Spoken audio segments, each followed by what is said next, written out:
குரான் என்ன பேசுது, ஹதீஸ் என்ன பேசுது, அதென்ன ஷூரா கமிட்டி எப்படி அமைப்பது என்ன, அதெல்லாம் மதத்துடைய தலையீடே இருக்கக்கூடாது.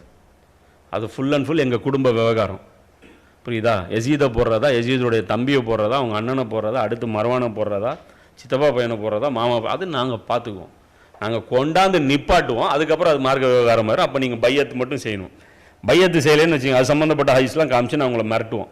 யார் அறியாமல் பையத்து செய்யாமல் மரணிக்கிறாரோ அறியாமை காலத்துடைய மவுத்து உங்களுக்கு வரும் அப்படின்ட்டு. இதே மாதிரி எங்களுக்கு தேவைன்னு வச்சிங்களா, டக்குன்ட்டு குடும்ப ஆட்சி தப்புன்னு பேசுவோம், திடீர்னு குடும்ப ஆட்சியை உயர்த்தி பேசுவோம்.